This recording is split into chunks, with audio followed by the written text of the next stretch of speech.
Apocalypse des zombies chapitre 7, Delta de la séquence de rêve 2 @Bunker Charlie, épisode 1, 15 mai 2021. Cependant, ils avaient acquis le virus inconnu étaient des zombies enragés, violents et insensés remplis de sauvagerie. Tout ce qui leur était arrivé, qu'il s'agisse de sous-produits d'une expérience sur les risques biologiques qui avaient mal tourné ou qu'ils aient respiré trop d'air toxique, les avait amenés à tuer et à dévorer tout être vivant qu'ils rencontraient, y compris les humains. Nous les avons désignés comme des choses affligées. Ces choses affligées ont souvent mordu et déchiré la chair de leurs victimes. Habituellement, une fois qu'Afflicted Things avaient mis leurs dents acérées dans leurs victimes, il ne restait plus grand-chose. Les choses affligées évitaient les intestins humains. Je me suis demandé si ces mêmes créatures étaient responsables du carnage du bunker Charlie. Nous devions nettoyer un aéroport qui les intéressait, une grande campagne menée par les bigwigs au siège de l'ONU, qui porte le nom de Code White, M-Clean. J'étais attaché à une escouade de 6 médecins et de 2 soldats de combat qui faisaient office de garde. Mon partenaire, un gars de Hong Kong, mesurant 7 pieds 3 pouces et pesant 290 livres, muscle total, était Leung Chi-chung, un ancien membre du SWAT de Hong Kong. Il voulait que nous l'appelions le tueur communiste chinois rouge, mais nous l'appelait Ashkagi à la place. Ashkagi s'était préparé pour le combat, dans l'intention de survivre à l'apocalypse zombie. Il portait un shotgun, un Ops spécial AR-15 et 3 armes de poing. Il avait beaucoup plus d'expérience de combat que moi, pour cette raison, j'ai suivi son exemple. 3 escouades de combat sont entrées dans l'entrée du terminal 1 pour nettoyer les choses affligées. Une foule d'autres escouades avait été chargée de nettoyer d'autres parties de l'aéroport. Les gros bonnets du QG de l'ONU voulaient que l'aéroport international d'Incheon à Séoul soit dégagé des choses affligées pour que l'aéroport puisse à nouveau fonctionner. L'escouade médicale était à 20 mètres de la 3e escouade. Jusqu'à présent, rien de dramatique ne s'était produit. La radio du médecin-chef était remplie de cris et de cris, accompagnée d'un horrible tollé d'agonie et la détresse. Firefly HTS ont éclaté alors que toutes les autres escouades ont dégagé chaque partie de l'aéroport. On aurait dit que nos gars prenaient de gros coups. Des demandes répétées d'évacuation immédiate et d'assistance médicale ont été entendues de la part de presque toutes les autres escouades en train de nettoyer l'aéroport, accompagnées d'un pandémonium au milieu des combats. Les 6 médecins étaient des vétérans de ce type de conflit. Les cris ne les ont pas affectés. Leur sac à dos pesait le double de leur poids corporel. Chacun portait une arme de poing M9. Ashkagi était devant, les 6 médecins étaient au milieu et je couvrais l'arrière. Le chef de la 3e escouade a parlé à la radio, faisant une vérification avec le médecin principal. Doc, contrôle radio. Le médecin principal a répondu, 25 mètres derrière, tout va. Soudainement, une forte lutte contre les incendies a éclaté, donc la communication avec cette personne s'est arrêtée. Le médecin principal a averti les autres avec son regard. Ashkagi a vérifié le dispositif de suivi pour s'assurer que nous n'étions pas à plus de 20 mètres derrière la dernière escouade de combat. Il a dit, nous étions à 26 mètres. Suis-moi. Nous avons tourné un coin, où Ashkagi s'est arrêté avec son arme pointée vers l'avant. Les combats se sont poursuivis. Les choses affligées ont crié quand les balles les ont déchirées.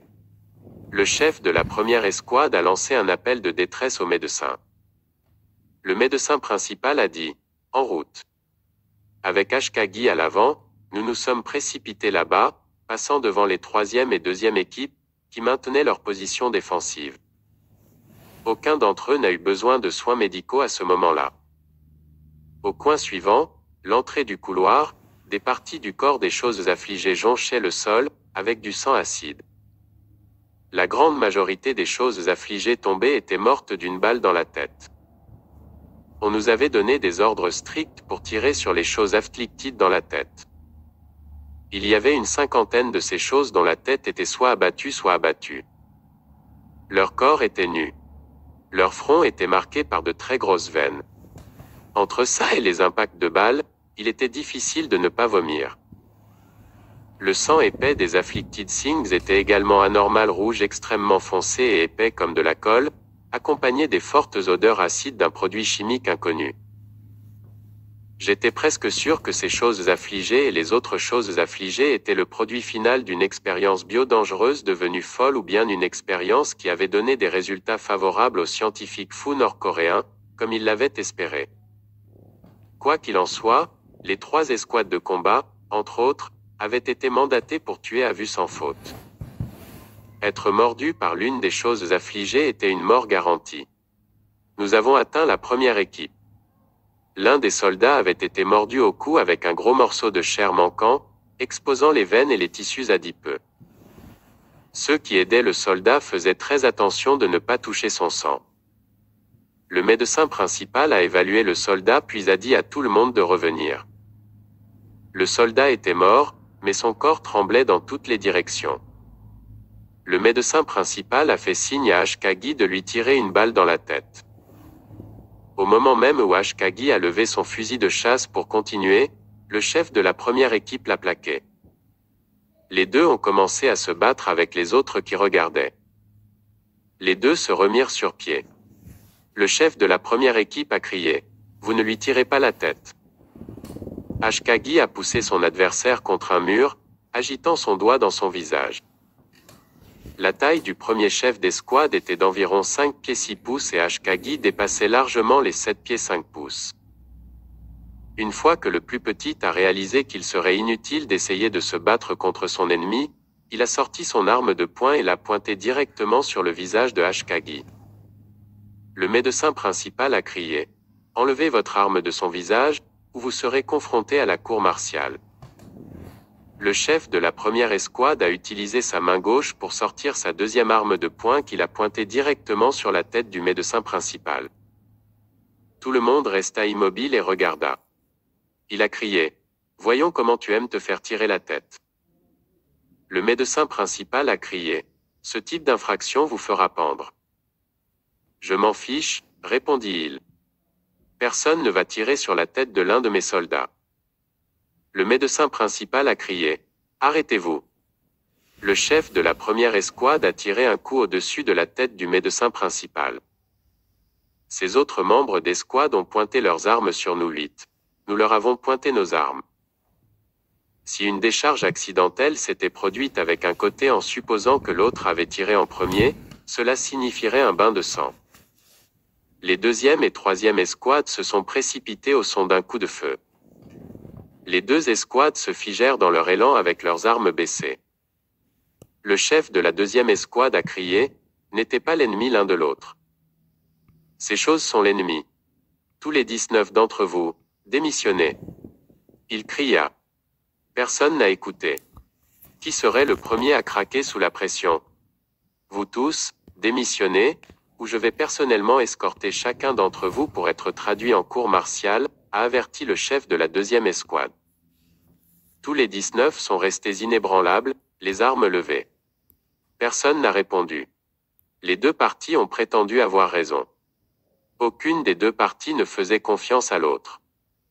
Les soldats des deuxième et troisième escouades ont regardé les yeux grands ouverts, craignant une décharge accidentelle, qui à son tour entraînerait une fusillade totale.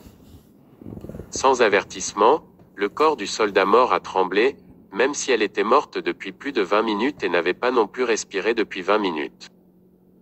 Notre attention s'est tournée vers le soldat mort. Le cadavre se tordit plus agressivement alors qu'il criait horriblement. Puis il est redevenu mort. Les contractions ont cessé. Puis ses yeux s'écarquillèrent et il gémit bruyamment. Ses globes oculaires roulaient vers l'arrière. Bien que son cou manquait d'un morceau de chair avec les veines arrachées et pendantes dans l'air, le cadavre a été réanimé. Il se redressa et devint l'un d'entre eux l'une des choses affligées et son besoin primordial de se nourrir de chair chaude s'installa. Il se prépara à venir pour nous. Le chef de la première escouade a tiré les 54 coups des deux armes de poing sur